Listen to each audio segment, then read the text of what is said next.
мээрим сенин аудиторияңа кайрадан бир жаңылап, бул адам кандай, эмне болгон адам, ичинде эмне жатат, ошол жөнүндө маалымат берели деп бүгүн экөөбүз отурабыз. Эгер сени 3 сөз менен мүнөздөп берчү болсо, кайсы сөздөр сага ылайык келет? Жөнөкөй, күчтүү, өзүнө ишенген. Жөнөкөй, күчтүү, өзүнө ишенген, мээрим. Хорошо.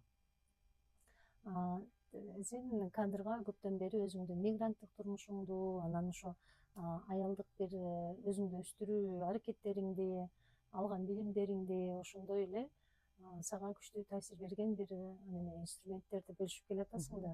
Анан ошо мигранттык турмушуңда кандай кыйынчылыктарга туш болуп атасың, энелик турмушуң жөнүндө айтып бересиң. Бул эми кадрдан биз көрүп аткан мээрим.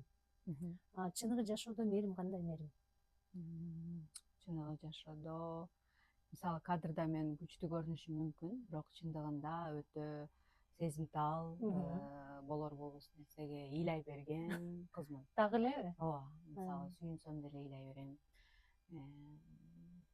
мындай капалансам деле ыйлай. Ошентип мен чыгарам да, мындай жеңилип алам. Бирок көпчүлүк мени мынтип ойлошу мүмкүн, бул аябай күчтүү, аябай чечкиндүү, бүт нерсени өзү кылат деп. Эми мен деле алсыз жактарым бар.